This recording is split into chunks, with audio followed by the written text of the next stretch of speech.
Salam alaikum. Buenos días a todos, buenas tardes, mejor dicho.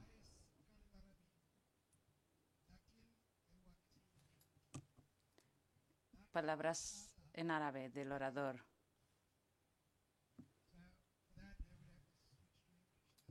Pero bueno, la verdad es que poco más sé decir en árabe, así que tengo que hablar en inglés. Gracias por su comprensión.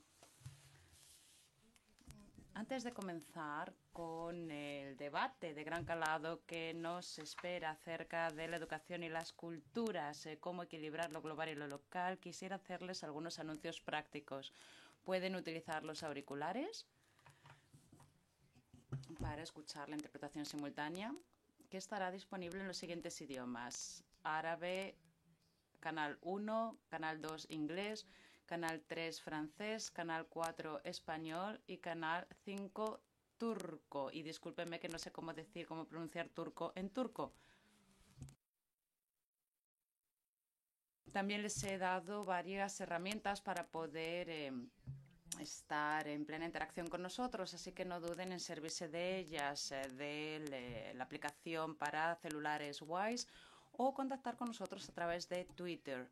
Y sin más dilación, confío en que estén preparados. Voy a invitar a los eminentes panelistas que van a debatir conmigo sobre este tema a que vengan a la tribuna. Y para empezar, las señoras, la señora Susan Gillespie de Estados Unidos.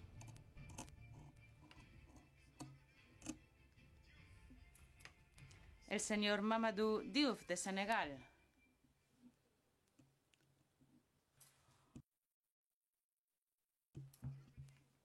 El señor Frank Schulberg de Alemania, de Estados Unidos y de más allá. Y para quien no lo sepa, yo me llamo Bruno de la Chiesa y a pesar de mi nombre soy medio francés, medio alemán. Tengo sangre mexicana y he vivido en Estados Unidos, así que soy un poco de todas partes. Gracias por estar aquí. Es un placer contar con ustedes para hablar de educación y culturas, cómo equilibrar lo local y lo global.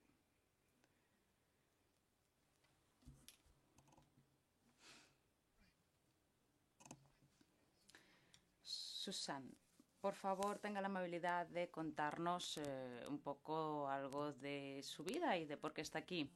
Gracias, Bruno. Trabajo en una pequeña escuela de arte llamada Bard College en Estados Unidos y hemos venido porque tras la caída del muro de Berlín sentimos una gran inspiración para implicarnos en el mundo educativo como motor de democracia. Hemos contado con varios estudiantes de Europa Oriental, de los que hemos aprendido largo y tendido, sobre todo en el ámbito de la educación liberal. A partir de ahí hemos forjado varias alianzas en Rusia, en Sudáfrica, en Kirguistán, en Palestina. Y es justamente en estos proyectos en los que estamos implicados en la actualidad. Gracias, Susan, por estar aquí. Mamadou, adelante, por favor, ¿nos puede decir algo de su trayectoria? Me llamo Mamadou Diouf, vengo de Senegal, pero he vivido en Estados Unidos desde 1999, donde imparto estudios africanos en la Universidad de Columbia en Nueva York. También soy director del Instituto de Estudios Africanos, dado que eh, he gozado de una educación libre en la África francesa y ahora imparto clases en Estados Unidos. Para mí es exactamente muy interesante poder participar en el debate que nos ocupa en esta sesión. Frank, usted es alemán, pero también vive en un mundo virtual, si no me equivoco. Efectivamente, me llamo Frank Schulenburg, soy alemán. Crecí y estudié en Alemania y viví en Francia, donde también estudié.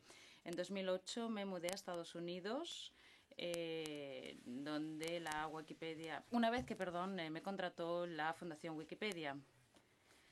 ¿Por qué estoy aquí? Bueno, la Fundación Wikipedia, como saben, es una organización mundial, es una enciclopedia en línea que se edita en más de 280 idiomas y es lo que me legitima para estar hoy aquí. Muchísimas gracias a todos. Así que así vamos a Sin más dilación vamos a comenzar. Vamos a tratar cada una de las partes en las que se dividirá esta sesión, tras las que podrán plantear sus preguntas. Y después tenemos una sorpresa, pero bueno, eso se lo diremos después. En primer lugar, vamos a sentar las bases de lo que vamos a decir, enumerando una serie de cuestiones de fondo. Se supone que tenemos que adquirir conocimientos para vivir en un mundo globalizado. Pero, ¿qué implicaciones filosóficas tiene este hecho? Susana, adelante. Bueno, me parece que se trata de la naturaleza de la relación que existe entre diferentes aliados, entre socios. Cuando yo comencé mi andadura no contábamos con muchos programas internacionales, así que tuvimos que empezar de cero. Se nos ocurrió poner en práctica un par de conceptos que son los siguientes, que las alianzas deben basarse en el respeto mutuo, por supuesto.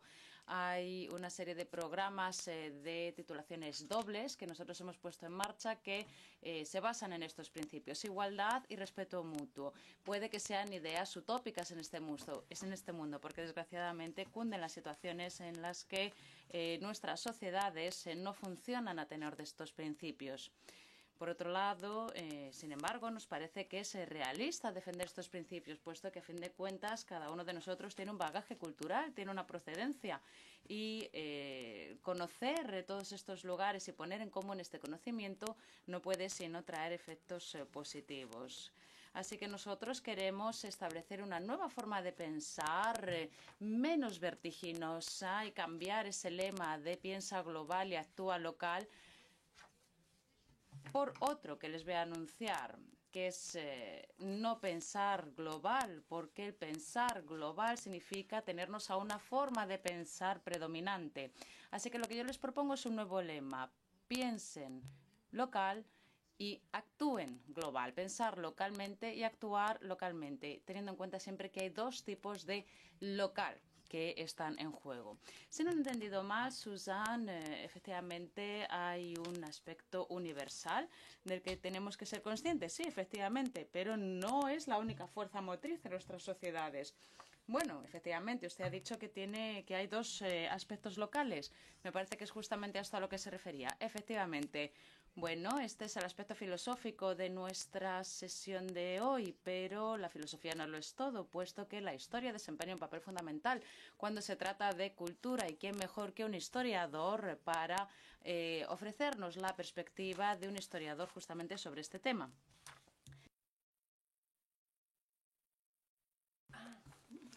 Me parece que para un historiador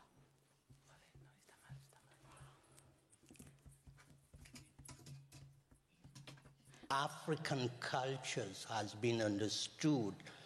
The two notions, universalism and ethnocentrism, could be translated as something which has been claimed by Europeans. What has happened in particular from the 18th to the 19th century is Europeans deciding that the universal was limited to their own experience, and they had to export it. As a result, they decided to assign themselves a mission, which is the mission to civilize.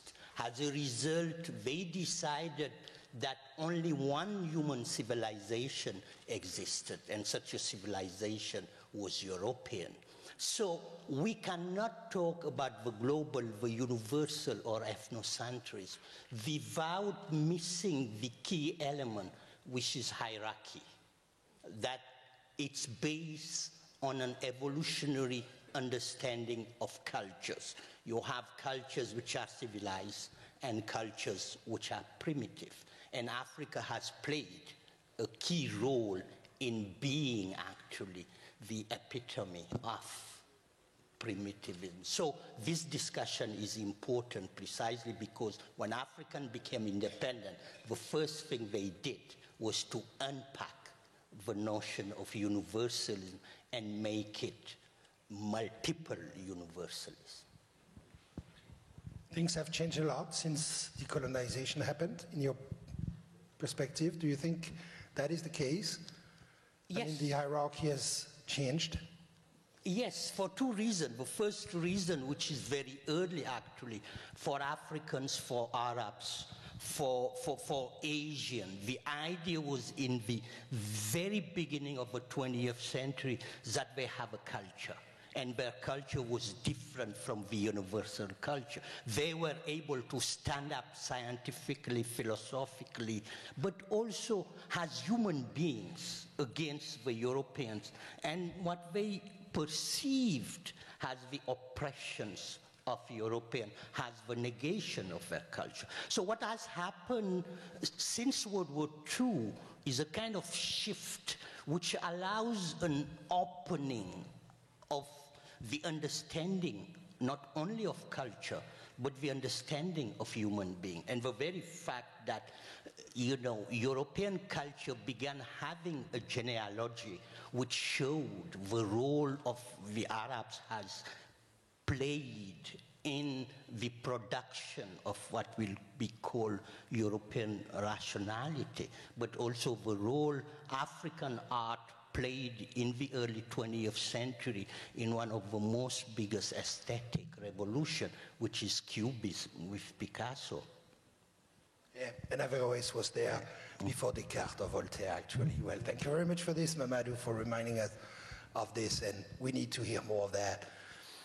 Frank, from your Wikipedia world perspective, what does this mean? I mean, what Mamadou and Susan have just said is quite important, and I suspect that, well, in a world like Wikipedia, you have to take that into account. Well, first of all, the world of Wikipedia is a very global world. As I said, we have Wikipedia in 280 different language versions, and actually, if you look at those language versions, you will see that some of them are really big and well developed, like the English Wikipedia. You will find almost everything on there. But when it comes to other languages like Arabic, the Arabic Wikipedia is very small. Now, our vision as the Wikimedia Foundation and as a movement of hundreds of thousands of volunteers is to create a world where every single person on the planet has access to the sum of all knowledge. And having access to the sum of all knowledge means that we also need to have a good Wikipedia version in Arabic or in German or in other languages, so not only in English. So I think that in this more and more globalized world, diversity is a key value. Diversity and also commonalities, maybe? Echoing what Mamadou just said, we are all different, but we share a lot in common.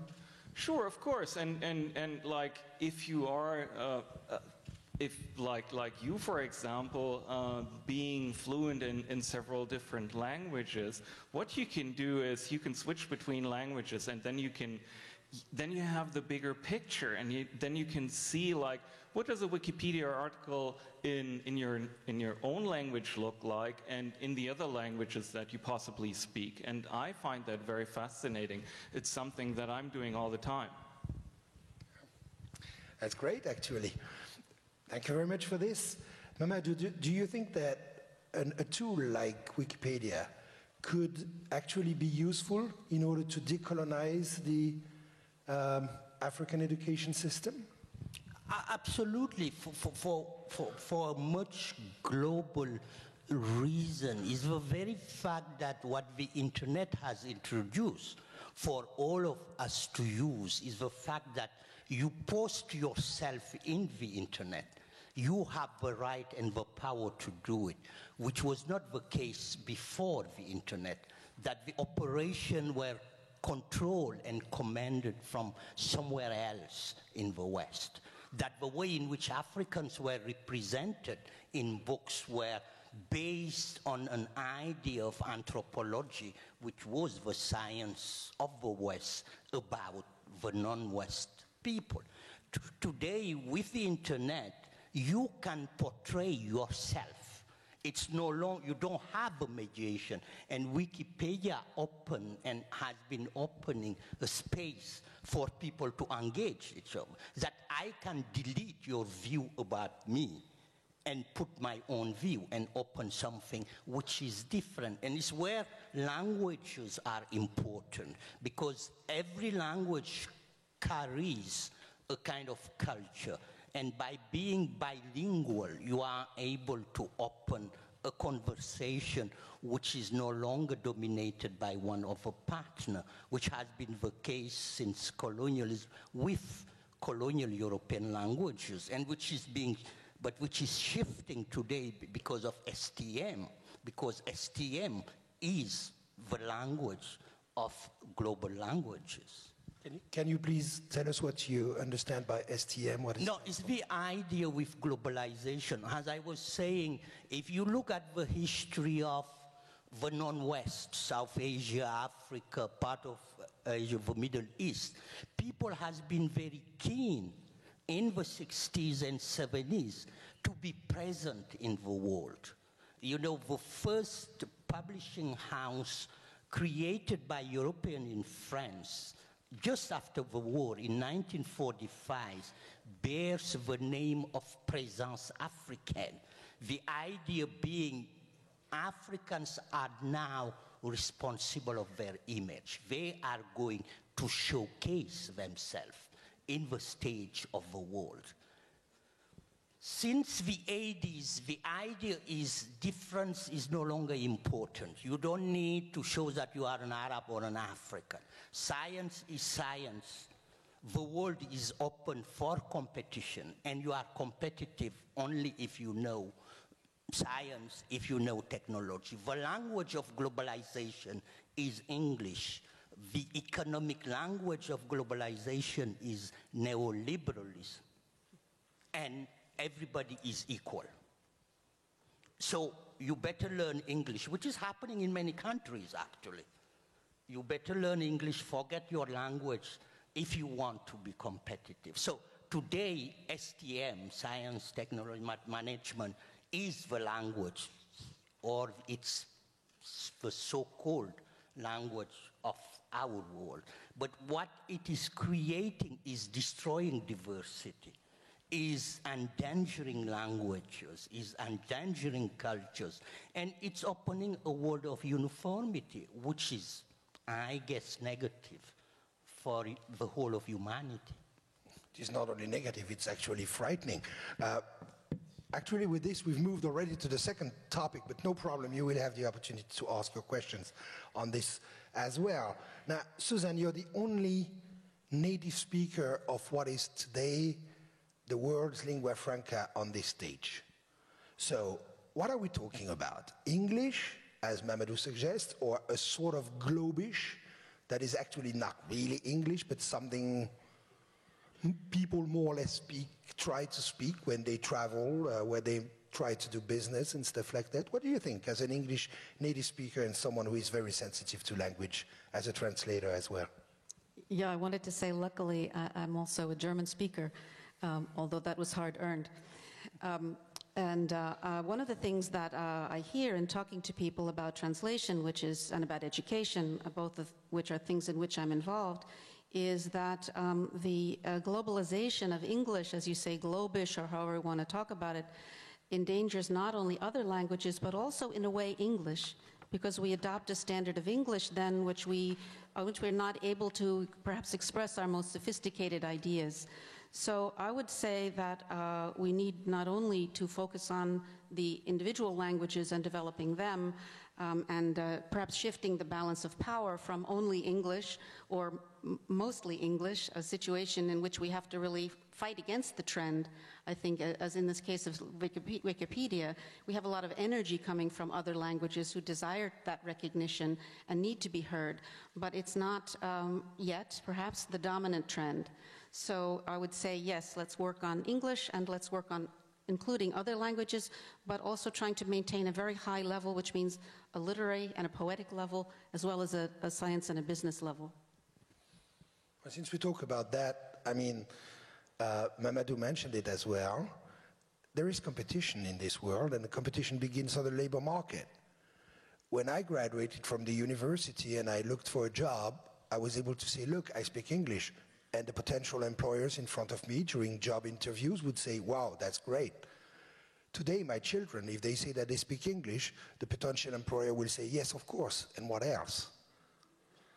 The situation has changed from a world where speaking English was an advantage to a situation where not speaking English is a disadvantage. What do you think about that? Well, in New York City, if you want a job today, you might as well speak Spanish or Chinese. Or both. Or Arabic. Oh. And if you get Arabic, you can maybe work in Langley as well. Sorry, I couldn't miss this one. It was not rehearsed. Now, the question around this, as far as I'm concerned, I'm absolutely convinced that you cannot really get to know a culture without at least mastering the language to some extent. Frank, you are German originally, and Suzanne, you said you speak German. The arguably greatest German author, Johann Wolfgang von Goethe, once said, "Those who don't speak other languages know nothing of their own." What do you think about that? Actually, he didn't publish that when he was alive, because I think he realized that it was extremely dangerous to say things like that. So it was only published posthumously. So I think that's very true. And if you look at language, I think that learning a language is much more than just learning how to communicate in that language. It's, you learn a lot about the culture. And let me tell you a little bit about how I learned French. Actually, it was back in the early 1980s, and the first sentence that I learned was, "Monsieur le Roc fume sa pipe." And I think even in the early 1980s, there was not a single Monsieur le Roc in France who smoked a pipe. So what I want to say is that over the years, and I know that by talking to my daughters, over the years, learning a language changed a lot, and today is much more in school. You learn much more than just the skills to communicate. You learn a lot about the culture of that specific country as well. Now, the second aspect is reflecting back. And that's something that I've gone through since I moved to the United States in 2008. And I can tell you, like, looking at Germany through the lens of someone who's not living in Germany can be sometimes funny. And for me, this is a very interesting aspect, because reflecting back on your own culture, living in a different country, and learning that language is what you need to do in order to move to another country, is something that is fascinating and that enriches your own life. And I think that's very true. Well, it's expansion of our own being, as Dewey would have put it. Absolutely. Yeah. So you would advocate actually a more daring policy of language learning and teaching? I think that language learning and you know, now when I look at the United States education system, in Germany, learning a language is super important, and I feel like, and Susan, tell me if I'm wrong, but I feel like learning languages in the United States has not the same value as in European countries, and I feel like languages should have should play a bigger role in school. Maybe after this election, Spanish will play a bigger role. The United States. No, I mean, you're right. In the United States, you know, this is one of the great disadvantages of being a superpower. You might think you know it all. And, you know, the exposure of Americans, including American congressmen, to foreign cultures is lamentably quite poor, which is one of the reasons we need international education, international partnerships, so that our own young people in the United States can learn to listen and to know something about the rest of the world. We do not have enough language learning. It should come much earlier in young people's lives, and there should be more of it. I wanted to just throw in one other comment, which is at Bard College, there is only one program which requires you to learn a second language in order to graduate in that program, and that's writing. Because by learning another language, you learn so much about your own. Oh, this is great stuff. Thank you very much, Suzanne. Well, precisely, we have a few questions coming from the audience here, and I would like to share this with you. I guess the first one is specifically for you, Mamadou. I'm not sure, but I think it is for you. So you will take it. Whether you want it or not, you will take it. Having access to all knowledge, that's more or less what Frank was saying. How does that enrich local culture and power it to go global, in your view? I think basically what happened in particular with Wikipedia, but also with the fact that people are circulating more than ever, that the internet offers a space in which people can interact, and people from completely different geographical location. It is possible to acquire knowledge, and it is possible to produce and share knowledge from your own location. And I think it's what has changed, that we are no longer living in corners and being invisible. The fact is, thanks to the internet, thanks to new medias, people are able to showcase what they do and share information. And people are also able to engage from different points of departure. And I think this is what has changed, that today from Dakar you can engage, people in France or in New York, and languages are more accessible.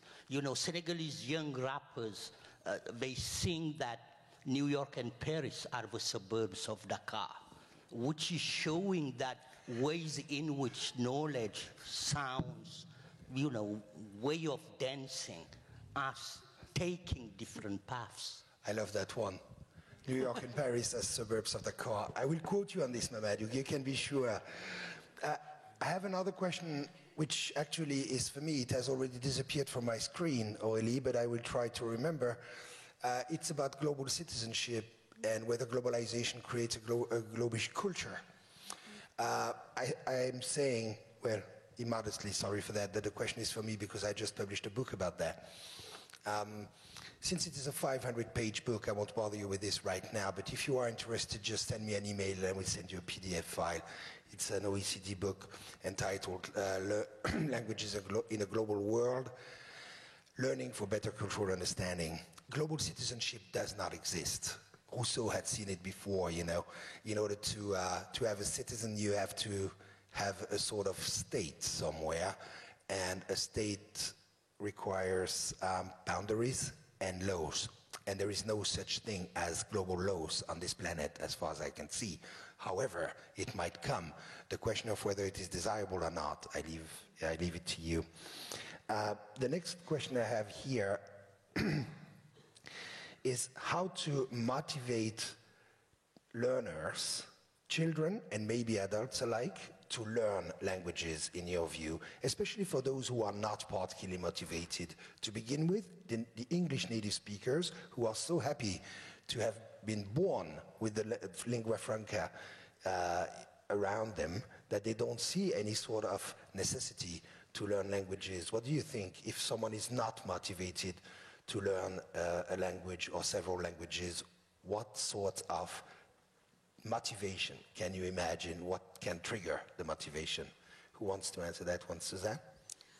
Well, I think the ideal situation, and maybe we can also use technology for this, is to bring this young person into contact with someone from another place and another language, and they will find ways to communicate. There's a story about the young daughter of someone from Hungary who came to us for a semester bringing his young daughter. And she, after three weeks of being very tired every night, learned English. But after 3 months, the other students were speaking Hungarian. That's a good one. Mamadou, a view on this? And then Frank? I think it's in relation to what Frank was saying about Americans and languages. It's, what he said is true at a kind of general level. But one thing which is very interesting, at least for me who has been trained in France, languages are key in the American higher education system. To give you an example, it's impossible to do a PhD in the Middle East if you don't speak Arabic. In my university, in my department, we have 17 Arab lecturers. We have a huge Arab program, basically for two reasons. The second generation of, Middle Eastern people in the US are forced to learn Arabic by their parents. It is true for young Jews, it's true for young Senegalese. As a result, our department is teaching 4 African languages, and Arabic and French are considered, I consider them as African languages. It shocked the French, but it's true that French is an African language. I can't teach French without using a book written by a French. And we can make claim on languages. And one way to attract people to languages, and Suzanne mentioned it, is through literature. It's through aesthetics. It's through something which is interesting. One of the most boring ways of teaching a language is grammar. Or phonetics, for that matter. Yeah. Now, you said that French is an African language. Since you told us that Paris was a suburb of Dakar, I think we knew that already. But, yeah, and you are right. And you are right, actually. Do you think Wolof is a European language? I think in the suburb of Paris, yes. But it's being mixed with other languages, which is also the kind of linguistic creativity of second-generation African or second-generation North African in French is quite fascinating also. This is also something important we need to pay attention to. Absolutely. Shukran. The other day I was waiting for my daughter at the French Paris airport. Roissy, and a bunch of young guys were waiting for the plane as well. They were speaking a language I had never heard before. It was a fabulous mix of French and Arabic. In order to understand them, you had to understand very well French and Arabic, but there were regularities. The plane was late, I could listen to them. And it was absolutely fascinating, just like the Spanglish you observe in the US, for instance. Do you have something like that in Germany with German and Turkish, for instance? Yeah, we have that certainly, but I want to get back to the motivation, because like I just experienced that in my own life. We sent one of my daughters. We sent her to Spain, and my wife told her, well, if you go to Spain, there is this competitive advantage. If you live in California and you speak Spanish, there's clearly an advantage for you. But now, when she came back after half a year, what kind of triggered or what changed her most was that experience, and we already touched that topic, but I think it's important because I find that fascinating that even like an 18-year-old girl can experience that, was that experience that while she was in Spain, she learned more about the United States, her own views, her own culture, than I guess she learned about Spanish culture. So this reflecting back was something that was very strong when she came back, and that was the first thing that she told us. This reminds me of something that happened to me 25 years ago in Egypt. an Egyptian friend of mine was giving a talk in Alexandria in front of 200 of his compatriots, and I was probably the only non-Egyptian in the room. And suddenly he stops and says, "Do you want to know what Egypt is?" And everybody was like, "What is he babbling about? We are Egyptians." And then he went, "If you want to know what Egypt is, go to Europe, go to America, go to Australia, go anywhere you want for a year or two. When you'll come back, you will know what Egypt is, because a fish doesn't know what water is." And then I suddenly realized that he was also talking for me, because I was actually living in Egypt. I don't pretend that I understood anything of Egypt, but I understood what being Western actually means. I did not know that before. Same thing.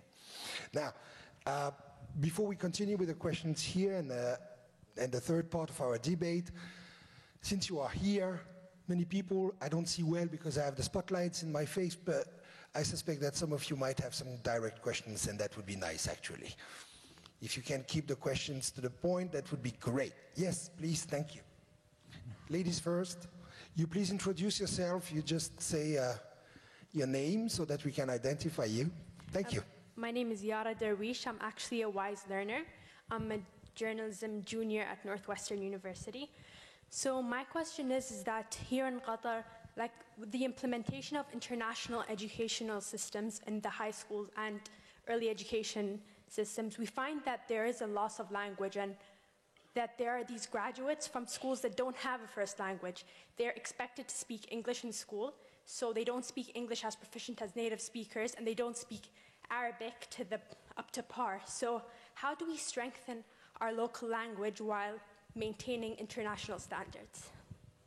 It's an excellent question indeed. Thank you very much. Who wants to take it? Suzanne, thank you very much for volunteering. I think it's critical that the other language be maintained as a part of the curriculum, that students to graduate should have excellence in their own language as well as in the second language or third language or whatever language it is. And to lose sight of that would be really, as you say, a terrific problem. And it means paying attention quite consistently to this. You cannot have only English to the exclusion of, in your case, Arabic or whatever the other language is. It's a loss, as you say.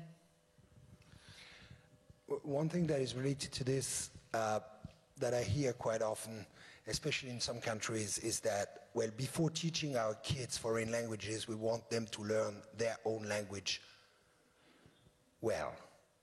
Okay, from a neuroscientific point of view, this doesn't make any sense.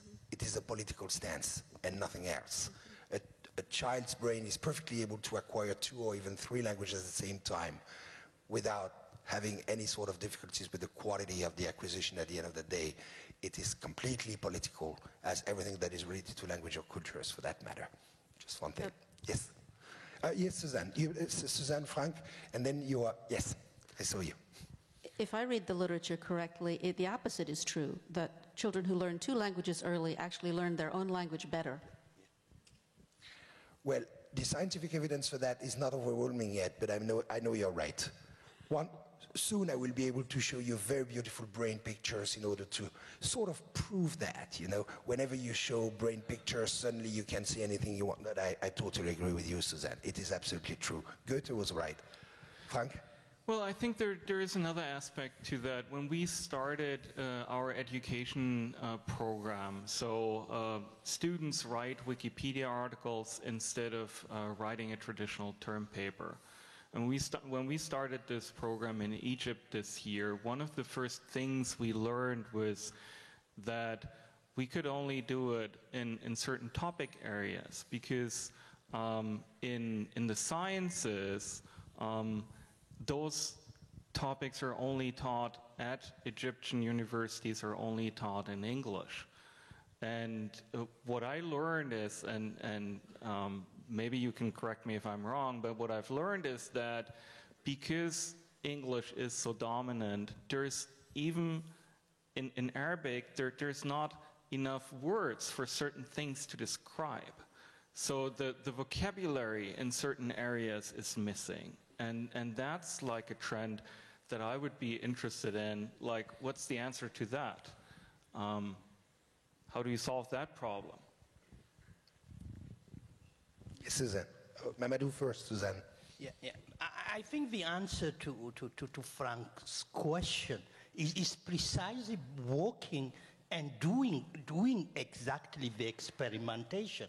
Because scientific language is a meta-language. It does not necessarily belong to a specific language. But as long as, you know, the experimentation is not done, you will have to actually fall back into the original language. But take math. It's not English or British, it's Arabic. It began here and moved there and was changed. It's exactly the same thing you need to do. But the problem today is that we believe that we don't need to do that. I can also take my own experience. I have never been educated in my mother's tongue. The result is it's very difficult for me to read it. I read, I write in English. I read and I write in French. I cannot write in my own language because of the way in which I was educated. So how do you shift that? It's purely institutional. You have to make sure that kids will go to school at least for 3 to 5 years in their own language before shifting to another language. But as you say, it's a political decision more than anything else. Definitely, thank you, Mamadou. Suzanne?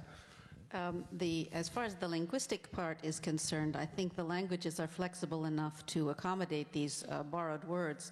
I just want to mention my favorite German word, which is downloaden.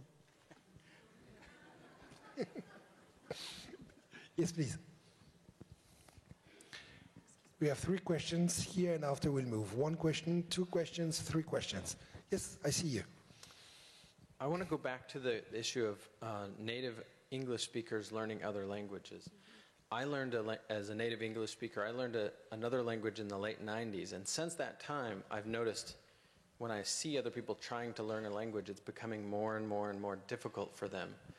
As English becomes more and more universal, the problem that native English speakers face is that for everyone else, the economic advantage of learning English is now even more important. And that means that the effort that they put in is essentially diminished. Right? They have to put a lot of effort in. Well, on the other hand, the people who they want to communicate with always want to practice English. So I would like to see what the panel thinks about the fact that as we go forward, it becomes more and more difficult, because I think we all agree that learning language is very valuable, but it was becoming more and more and more difficult. And as we have more and more people who are either native English speakers or nearly native English speakers, that just becomes more and more and more challenging. For whom? For the native English speakers. Maybe you don't have this experience because of your background. If you're a native English speaker and you want to learn another language, the problem you face is that everyone you meet with has a much greater economic incentive to learn your language than you have to learn theirs. And they want to practice because of that much more than they have more drive than you have. And they also already speak English to a certain degree. It's very difficult now to find someone who speaks no English. Yeah. Those are the best people to practice with, but they're very hard to find. I see your point at psychological level and at least at individual level. Now, what do you think in terms of economic competitiveness that a world where only English native speakers will be monolingual actually means? Don't you think that at the end of the day it will also mean a lack of economic competitiveness, because it will be just so self-centered and so basically limited to one vision of the world that is conveyed by English that, well, the English native speakers simply will lose their edge? It's a question answering your question, but actually I remember at the OECD, the UK representative, when I was working on the book I just mentioned, saying, find something to motivate our kids to learn other languages other than English, meaning, you know, because at the end of the day, we'll end up 10, 20, 30 years from now and we'll be the only monolinguals on this planet. And this is catastrophic. I think you're right, philosophically. When I say economic, I mean return on investment. For the person who's a native English speaker, the return on investment of learning another language is nowhere near the return on investment it is for someone who's learning English. And so because the return on investment is relatively low, an English speaker may see that learning mathematics or science or economics has a higher return than the other. And that's really the fundamental question of why are people not learning, why are native speakers not learning another language? It's because the return on investment is extreme effort and very moderate return. I see your point. It maybe depends how long English will actually remain the lingua franca. Maybe we should all start to learn Mandarin Chinese as soon as possible. Suzanne? I guess I think we need to ask a different question, not just how to get the best return on investment, but how to have a good life. Not bad.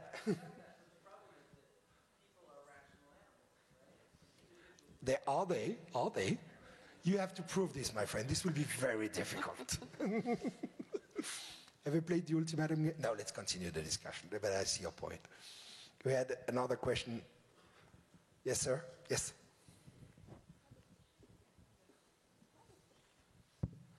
I would like just to, maybe I have two comments. One of them, just providing a further answer. Is Arabic having the sufficient vocabulary and means? It is, but I will put the blame on the Arabs themselves. They haven't put enough efforts throughout these developments and taking advantage. Arabic language was the dominant language, like English now, for hundreds of years. And it has that wealth, and the alphabetic in Arabic is about 2 more letters more in English. And up to today, a linguistic was telling me the number of vocabulary in Arabic existing is still surpassing English. Maybe another 50 years or 100 years they will be equal. That's for your own surprise. But unfortunately, there is a shortcoming from the Arab side themselves.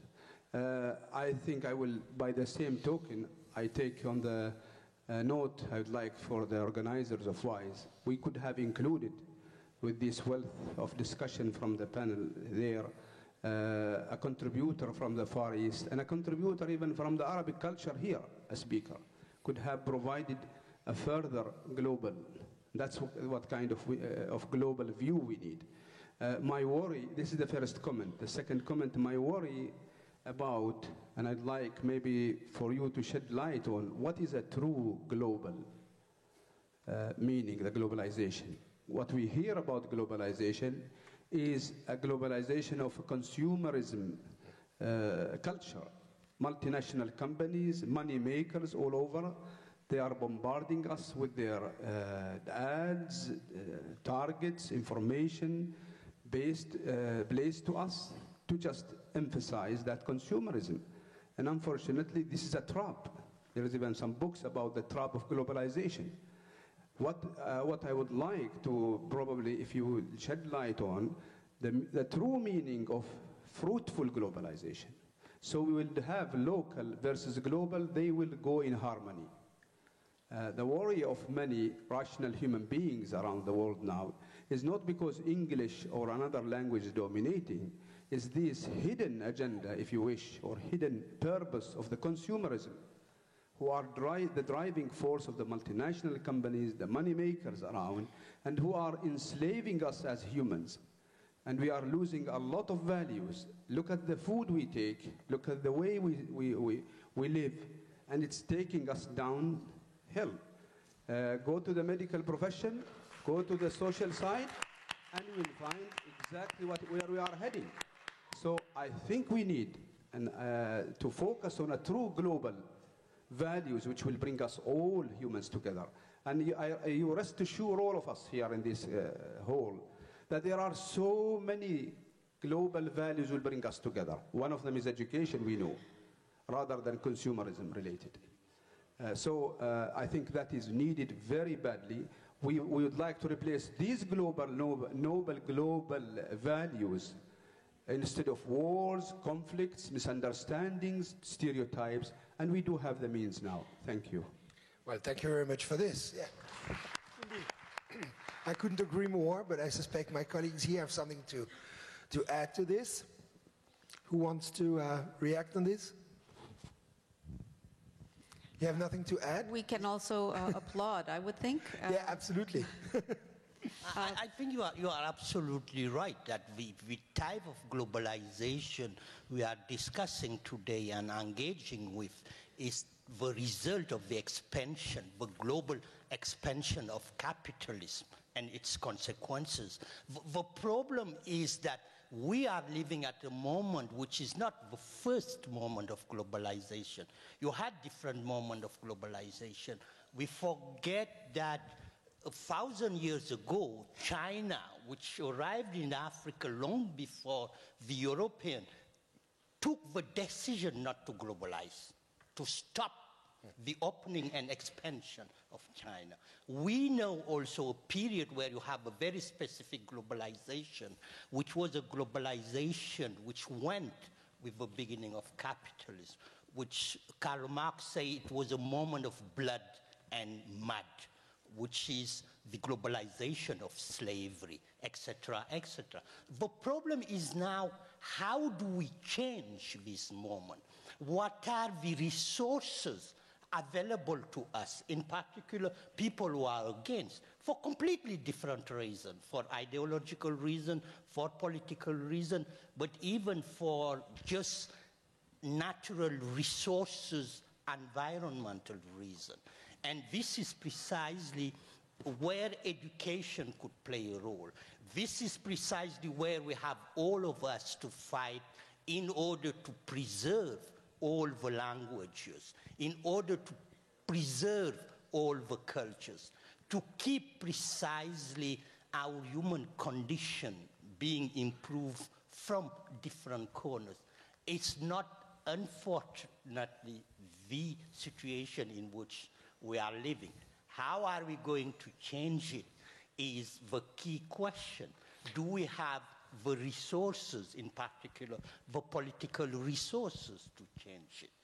And who is going to change it? And why is at least one of the key questions we are living today? Yes, thank you, Mamadou. But is it not precisely, to just again add something to what you said, something for education to do? Is it not something that you mentioned education as a potential alternative to a consumerist doxa?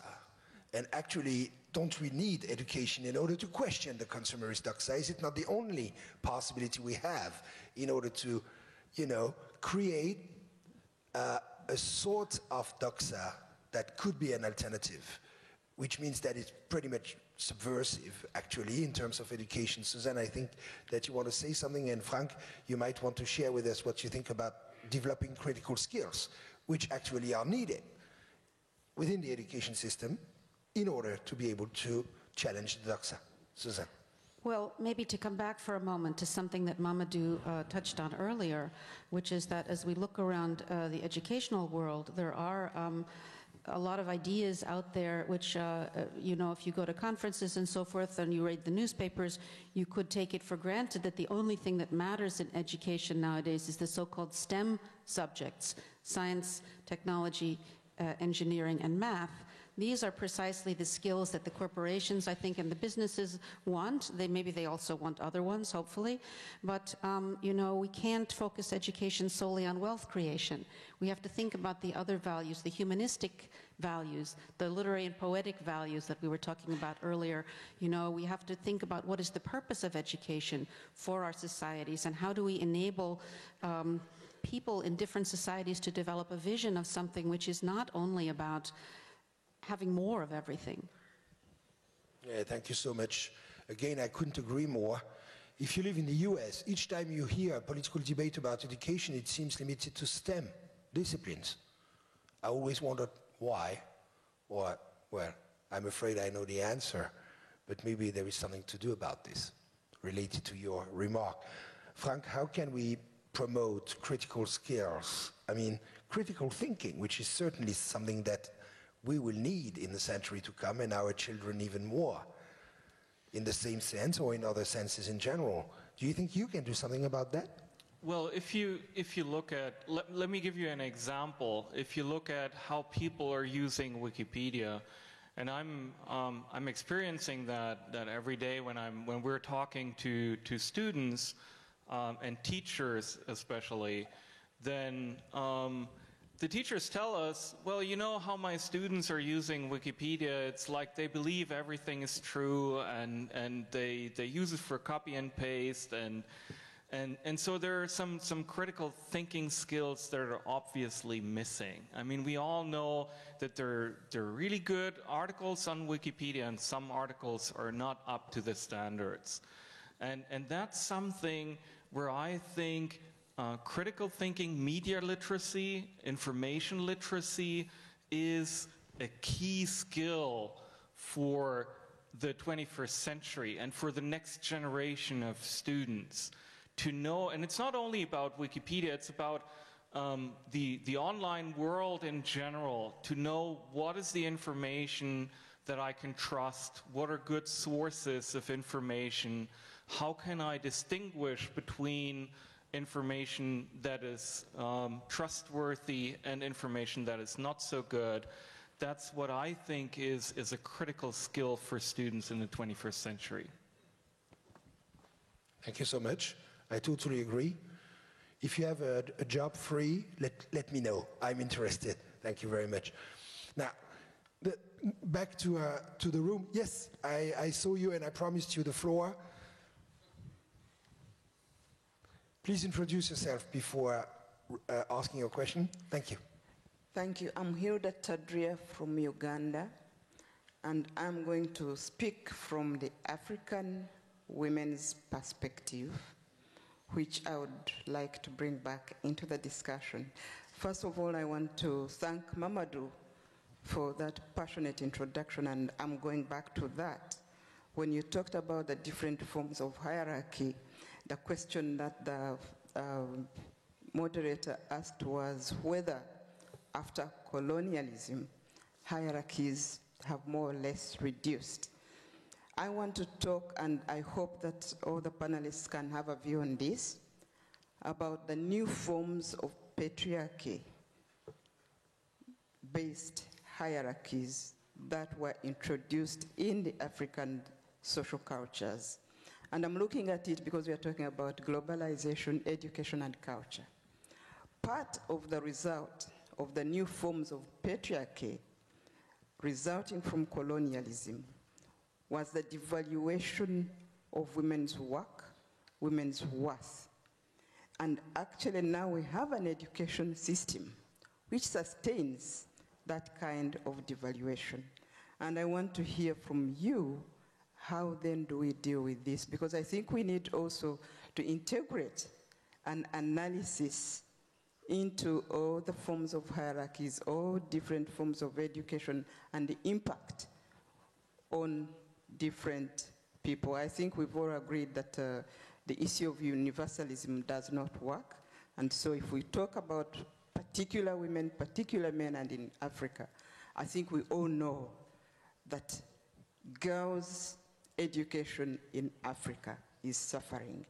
One of the reasons it is suffering is because of the devaluation of women's contribution. So a boy is educated because he's going to head the family and help the family, and so on and so forth. So I really want to hear what you want to say about that. I appreciate the impact of language, but I think we also want to look at the impact on social relations of that kind of education, especially on the African girls and women in education. Mamadou, I think you should start on this one. We have 5 minutes left before the big surprise at the end of the debate, which I think is related to this, by the way. Mamadou. I think you are absolutely right, but in this type of setting and with the time allocated, it's very hard to talk about everything. Is why I use hierarchy in general. But you are absolutely right. I think one of the key challenges today in Africa is the gender imbalance in education, the gender imbalance in treatment, and the very fact that if we don't address it, we will not solve the problems. And this is key for Africa precisely because of the pregnance of a kind of view which equate authenticity, being African, to traditions, particularly to backwards, and I use that, backward tradition, which are submitting the younger people to the older, submitting women to man. And this is a huge problem. But at the same time, living in the US, it's quite fantastic to see that the US is not so different.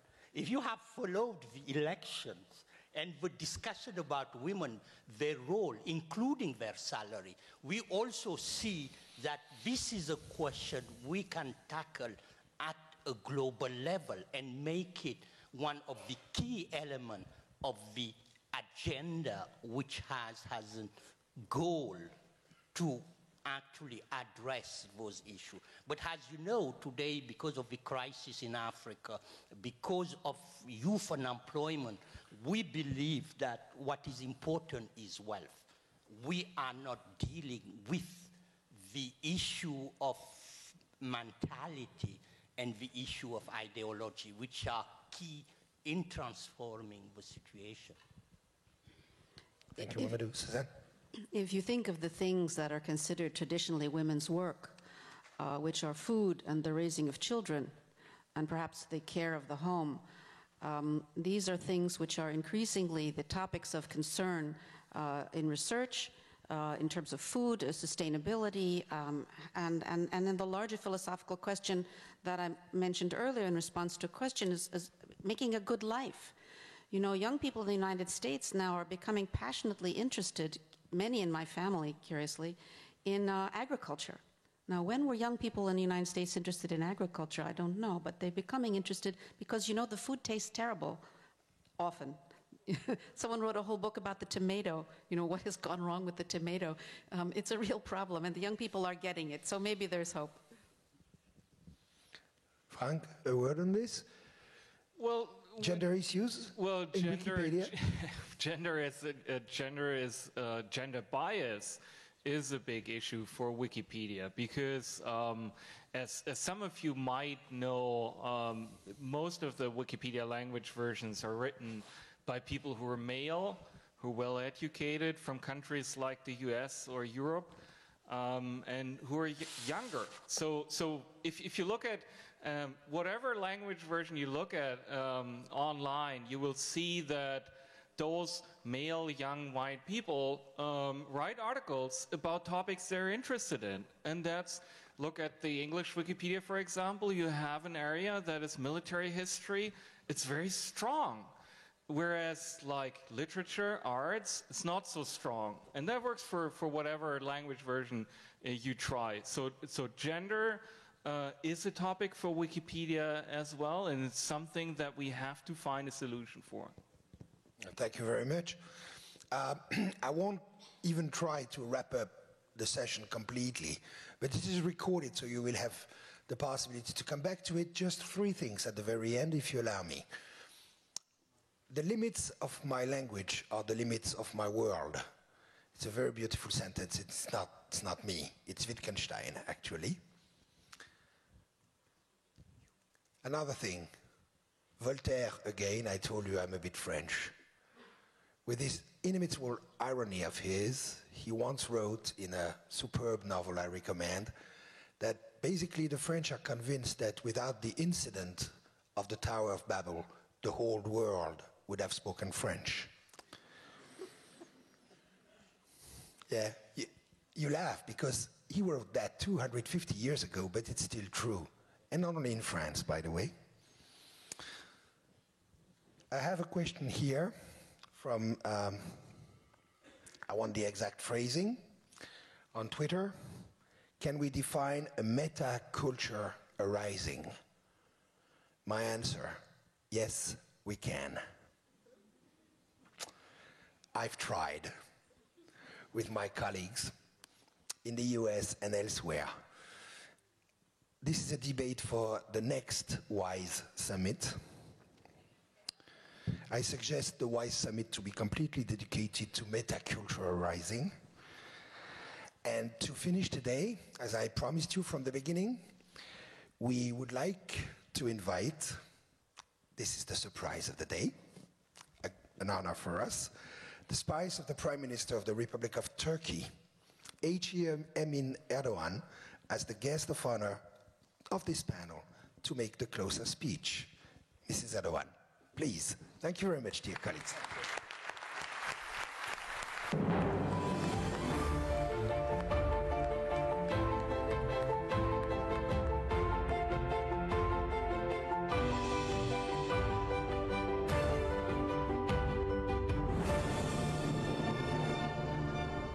Değerli misafirler, sizleri sevgiyle, saygıyla.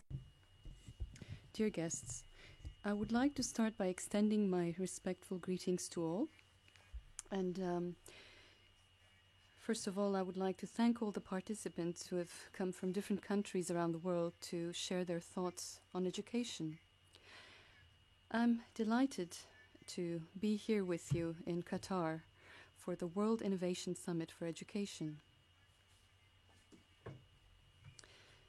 Now, I would like to thank all the participants who have come from different countries around the world to share their thoughts on education.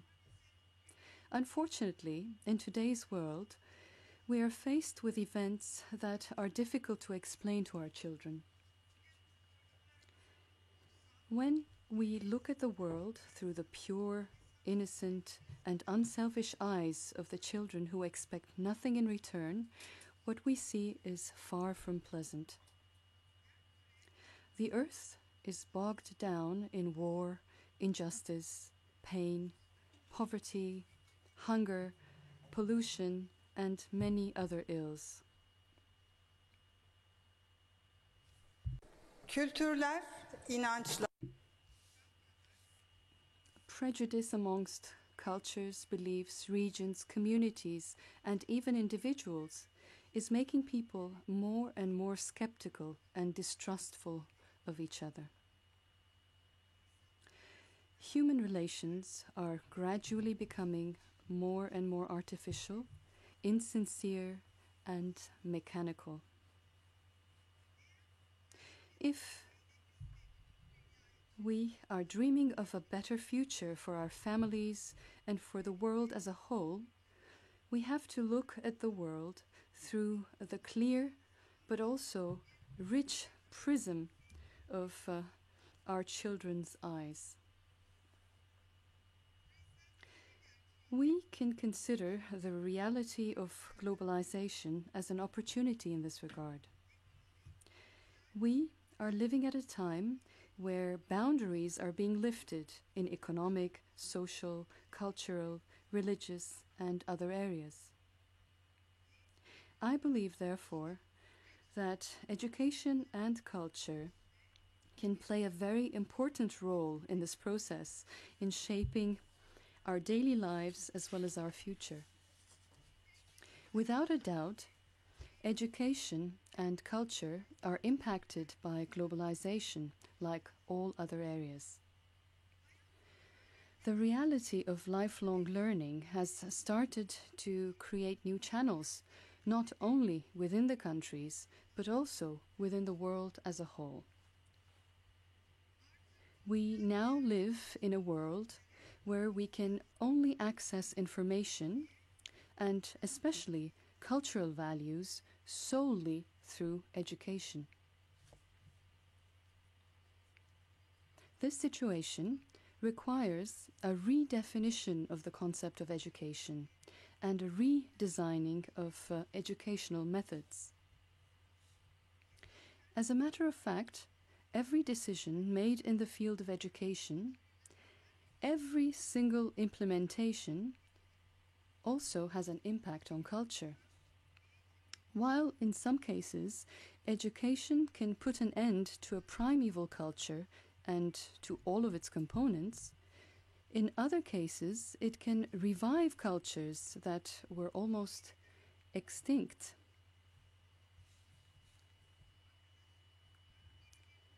Yunus Emre, a great Turkish poet and thinker, says the following: education is knowing science. Science is knowing the self. If you don't know thyself, wherefore do thou read? Yes, education is meaningful as long as it makes us understand ourselves, our humanity, and the environment and the world we live in, and in real terms. Another great thinker of our country, Mevlana, says the following: "The seeds of knowledge are not meant to be stored in the human brain. Using the human brain as a warehouse is a great waste indeed." An education that only endows individuals with skills without allowing them to mature and to become useful to the society can make no contributions to humanity. As members of a faith that advises us to beware of useless knowledge, we do not adhere to such an approach in education. We believe in an educational approach whereby being useful to others is deemed satisfactory. We therefore must also consider the transfer of culture through education from this point of view. Dear guests, today we need the comprehensive and profound power of education even more for people, for groups, and communities to be able to safeguard their specificities. And this because our ability to swim forward in the sea of globalization without drowning depends on the delicate yet strong balance that we build between education and culture. We stand firmly against an approach that would consist in using globalization as the cultural hegemony of a specific region of the world. We see globalization as targeting a world that brings together the learnings and the resources of humanity for a wealthier, a more colorful world, a world of sharing. This kind of globalization does not seek to dispose of the local. On the contrary, the function of this kind of globalization is to share information and to open up local productions for the use and for the benefit of all. In other words, we want a globalization process that does not eliminate differences between peoples, but a process that allows for them to live side by side while safeguarding their differences.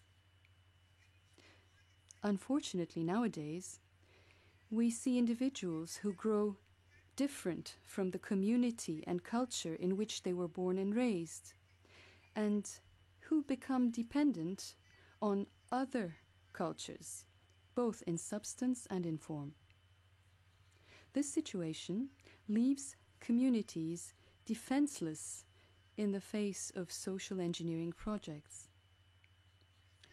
We need to reap all the benefits of globalization without losing our values.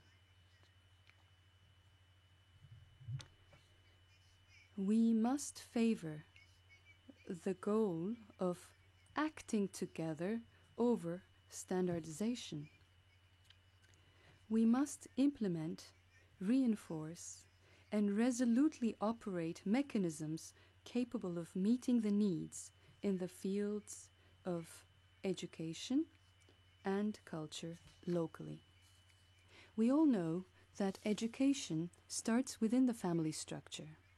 The individual first develops the awareness to comprehend the relationship between the global and the local within his or her own family. The society and the educational institutions use this as a basis for the individual's development. A building constructed on weak foundations cannot be a strong one. That is why we must start by nurturing a family structure that is meaningful within its own society, its own culture, and its own values. One of the greatest dangers awaiting us in the weakening of the family institution is the weakening of the family institution as countries develop.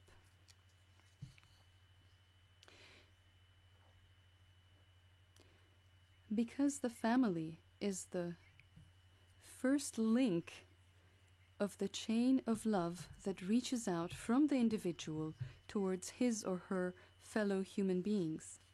And the weakness and the indifference that start within the family ties grow by successive waves and lead to the problems that we observe within our world. The family is also the first step towards establishing a sound relationship between the global and the local. The tragedy of a Somalian child weary from hunger must reach out to the conscience of all individuals, regardless of their culture, of their faith, or of their values. And the cries of the victims suffering from the oppression of the powerful in Arakan, Palestine, or Syria must be heard on a global level. Activities that pollute the air, the water, the soil, and the forests must be our common issue, regardless of where they take place. If we fail to do this, the increasing level of individual indifference will lead to a global loss of moral conscience. We do not, and we can never envisage a globalization process that is devoid of love and of humanity. We often use a saying that was given as an advice to the founder of the Ottoman Empire, Osman Gazi. His spiritual guide, Sheikh Edebali, told him to let man live so that the state can live. Here we say, let man live so that the world can live.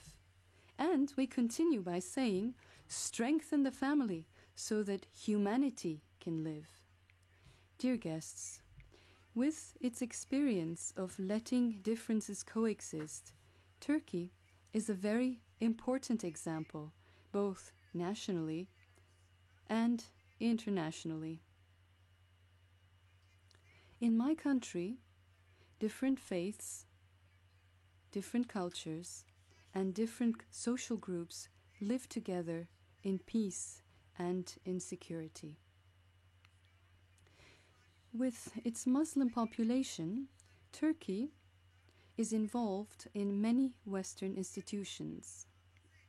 While safeguarding its culture, Turkey is capable of meeting the world on the common ground of the shared values of humanity. We are not afraid of the global. On the contrary, we believe we can benefit from the global to build the best future for ourselves. That is why we place great importance in education. We broadened our horizons by investing in education for the past 10 years. We increased the number of years in compulsory education to 12. We strengthened our educational infrastructure by building classrooms, laboratories, IT labs, sports facilities, and dormitories.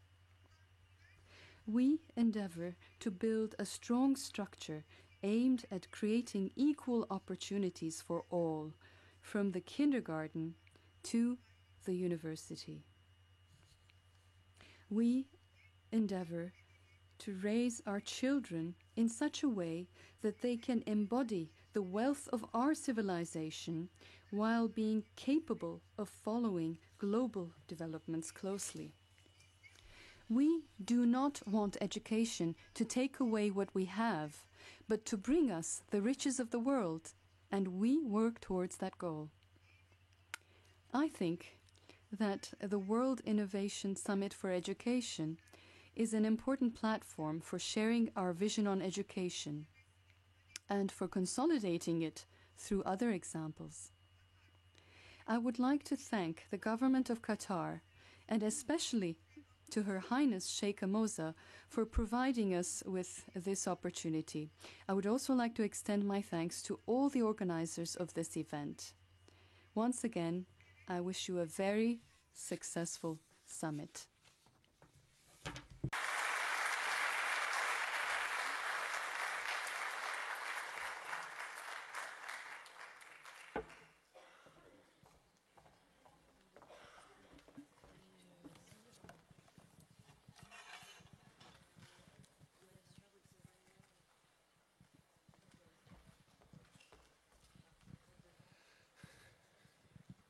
Thank you very much for this.